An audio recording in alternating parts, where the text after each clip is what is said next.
कि इस समय पर हमारा सब्जियां सही तरीके से वृद्धि कर पाएगी या नहीं, ये भी बात समझने योग्य है।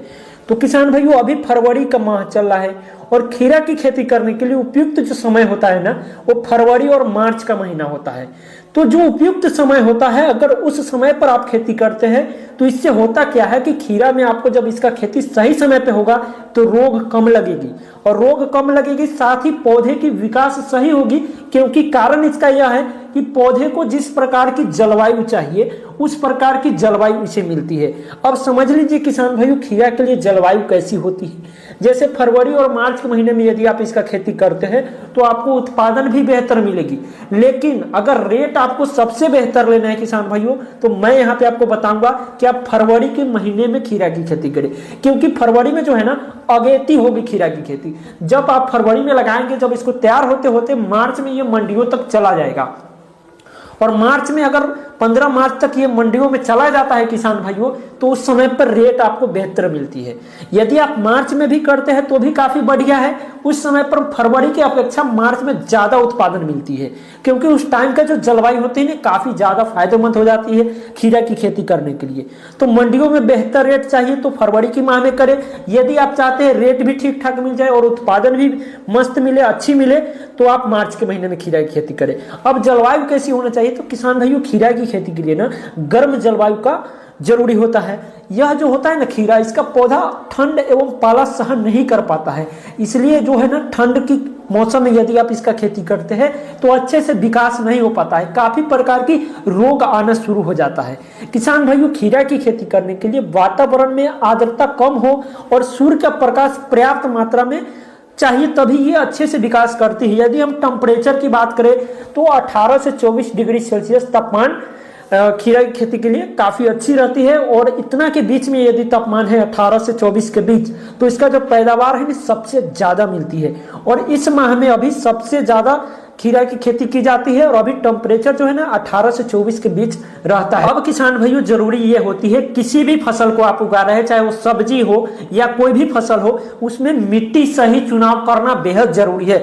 यदि आप मिट्टी ही सही नहीं चुनाव करेंगे, जिस चीज पर खेती की उपज होती है यानी कि खीरा की खेती हम मिट्टी पर कर रहे हैं और उसके लिए सही मिट्टी का ही हम नहीं डिसीजन ले पा रहे, यानी कि यदि हम रह रहे हैं इस धरती पर और अपने लिए सही घर का डिसीजन नहीं कर पा रहे हैं तो वो आगे चल के आपके लिए काफी ज्यादा हानिकारक होती है, काफी प्रकार की रोग आती है। इसलिए खीरा की खेती कर रहे हैं तो सही भूमि का चुनाव करना भी जरूरी है। तो वैसे मैं बात करूं इसके लिए उपयुक्त भूमि का, तो किसान भाइयों आपको बता दें कि खीरा की खेती सभी प्रकार की भूमि में आसानी से किया जाता है, किसी प्रकार का दिक्कत नहीं है। वैसे अगर बात करें अच्छी उत्पादन लेने के लिए तो बलुई दोमट मिट्टी जो होती है ना काफी बढ़िया परफॉर्मेंस करती है बलुई दोमट मिट्टी में। खीरा की अगेती फसल के लिए आप बलुई दोमट मिट्टी में करेंगे ना तो ज्यादा पैदावार मिलने की संभावना रहती है। किसान भाइयों अधिक उपज के लिए आपको जीवांश युक्त दोमट मिट्टी उपयुक्त मानी गई है। और पीएच मान की यदि हम बात करें, किसी भी मिट्टी को पीएच मान एक बार जरूर टेस्ट करें किसान भाइयों, तभी आपको पता चलेगा कि इस फसल के लिए हमारा पीएच मान सही है या नहीं। यदि ज्यादा या कम हो रहा है पीएच मान तो उसके सुधारने का भी उपाय एवं तरीका है, उस तरीका को फॉलो करके आप पीएच मान को भी मेंटेन कर सकते हैं किसान भाइयों।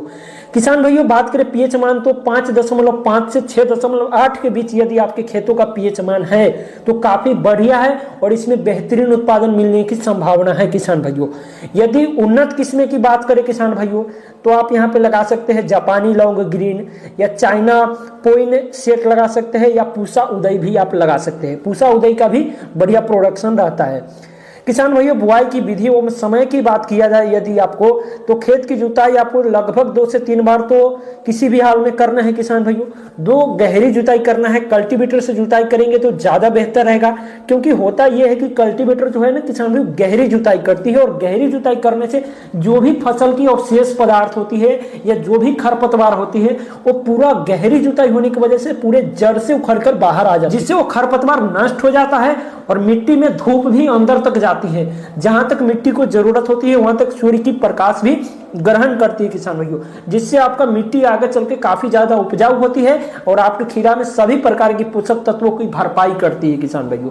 किसान भाइयों बात करें यदि अच्छी प्रकार से आप खेत तैयार कर लेते हैं तो आपको क्या करना है, 1.5 से 2 मीटर की दूरी पर 30 सेंटीमीटर चौड़ी नालियां बनाना है। हम जो आपको तरीका बता रहे हैं इस तरीका से आप बनाएंगे, दूरी इसी तरीका से आप रखेंगे तो ज्यादा बेहतर होगा। 60 सेंटीमीटर की दूरी पर आपको किसान भाइयों क्या करना है, नालियों के दोनों किनारों पर 60 सेंटीमीटर की दूरी पर थाला बनाकर बीज की बुआई करना है। आपको एक थाला में 2-3 बीज ही आपको बोना है किसान भाइयों। बीज जमने पर प्रत्येक थाले में आपको एक पौधे को छोड़कर बाकी पौधे निकाल लेना। खाद की बात करें किसान भाइयों तो आपको क्या करना है, सड़ी हुई गोबर के खाद आपको मिलाकर खेत को अच्छी तरीके से आपको रोटावेटर से जुताई करवा देना है, जिससे रोटावेटर से यदि आप जुताई करते हैं तो सड़ी हुई गोबर की खाद जो आपने डाला है किसान भाइयों और जो आपका मिट्टी है, दोनों आसानी से एक दूसरे को आपस में मिल जाएगी और जो भी पोषक तत्व का निर्माण होना होगा मिट्टी और आपका गोबर की खाद अभिक्रिया करके पोषक तत्व आगे चल के जब आपके पौधे को जितना भी पोषक तत्व की जरूरी होगी सभी आपका मिट्टी प्रदान करेगी यदि आप गोबर की खाद डालते हैं तो। यहाँ पे किसान भाइयों जितना पुराना हो सके उतना पुराना सड़ी हुई गोबर की खाद आपको डालना ही डालना है। किसान भाइयों बीज की मात्रा एवं बीज शोधन की यदि हम आपसे बात करें तो 1 हेक्टेयर खेत की बुआई के लिए आपको 80 से 85% अंकुरण क्षमता वाले बीज की आपको क्या करना है, 2.5 से 3.5 किलोग्राम मात्रा की आवश्यकता आपको बीज हो जाएगी, यानी कि 2.5 किलो से 3.5 किलो बीज आपको लग ही जाएगा प्रति हेक्टेयर में। बीज को बोने से पहले आपको क्या करना है, 1 ग्राम बवांस्टीन दवा प्रति किलोग्राम बीज की दर से आपको उपचारित कर लेना है। किसान भाइयों एकीकृत पोषक तत्व एवं प्रबंधन की हम बात करें तो खाद एवं उर्वरक का उपयोग मृदा परीक्षण के आधार पर करें। यदि आपका जिस तरीके का मिट्टी है उसी हिसाब से आपको खाद देना है।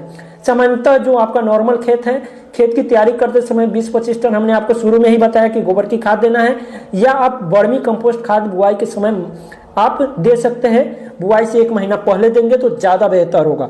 इसके अतिरिक्त तत्व के रूप में आप 60 किलोग्राम नाइट्रोजन, 50 किलोग्राम फास्फोरस एवं 50 किलोग्राम पोटास प्रति हेक्टेयर की दर से आपको डालना है किसान भाइयों।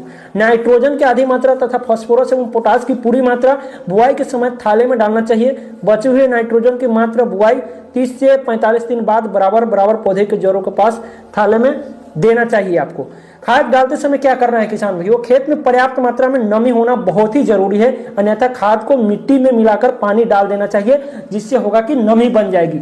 सिंचाई एवं जल निकास की बात करें तो खीरे में सिंचाई भूमि एवं मौसम के अनुसार करनी चाहिए।